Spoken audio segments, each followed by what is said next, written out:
The air was thick with the stench of decay. Flies buzzed incessantly. This was not an ordinary farm. This was a place of unspeakable horrors. Robert Pickton, a seemingly unremarkable pig farmer, harbored a sinister secret beneath the surface, a secret that would shock the world. He was a predator, hiding in plain sight, a wolf in sheep's clothing. His victims, vulnerable women, lured into his web of depravity, their lives cut short, their stories silenced. This is the chilling tale of Robert Pickton, the pig farmer who became a monster. Born into poverty, Robert Pickton's childhood was far from idyllic. His upbringing on the family farm was harsh and unforgiving.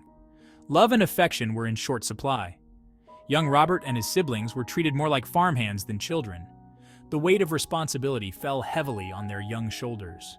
This neglect, this emotional void, would have a profound impact on Robert. It twisted something inside him, sowed the seeds of darkness. As he grew, so did his capacity for cruelty. Animals became his first victims, their silent suffering a prelude to the horrors he would later inflict. Just outside Vancouver, Canada, lay Pickton's farm. It was a place of business, yes, but also a place of dark indulgence. He called it Piggy's Palace, a grotesque name for a house of horrors. Here, Pickton hosted parties, raves fueled by drugs and alcohol. They attracted a certain crowd, people on the fringes of society, the lost and the vulnerable. Many of them, young women, disappeared without a trace, their families and friends desperate for answers, but their pleas for help fell on deaf ears. The police seemed unconcerned. Another missing woman, just another statistic. Vancouver's downtown east side was a place of shadows. Drug addiction and poverty cast a long shadow over its streets. It was here that Robert Pickton found his victims, women who wouldn't be missed, women deemed disposable by society. He lured them to his farm with promises of food, drugs, or money, a moment of kindness, a facade of normalcy. But once they stepped inside his world, they were trapped, their fate sealed. As the number of missing women grew, a chilling pattern emerged, all of them connected to Pickton's farm, all of them vanishing without a trace. Section 5, The Tools of Terror, inside Pickton's Slaughterhouse. Pickton's farm held a secret even more sinister than Piggy's Palace. A slaughterhouse, not for animals, but for humans. The tools of his trade lay scattered about, meat grinders, saws, knives still stained with the blood of his victims.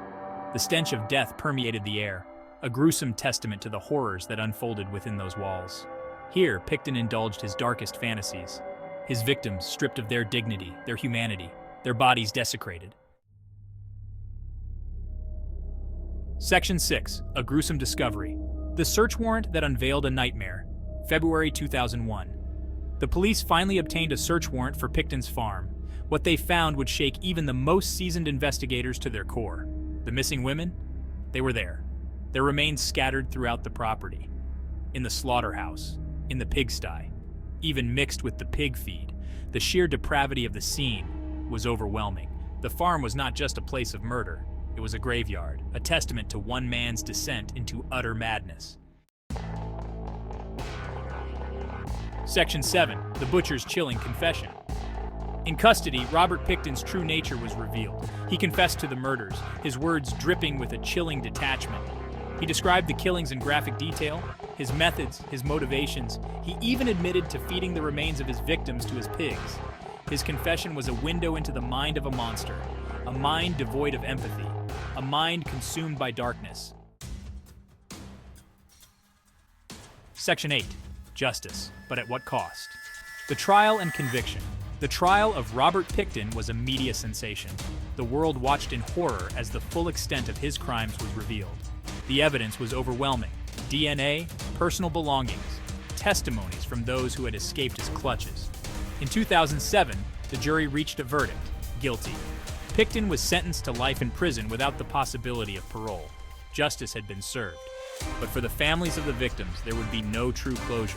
Their loved ones were gone, taken by a monster. Section 9, The Missing Pieces, Unanswered Questions and Lingering Doubts. Despite the conviction, questions lingered.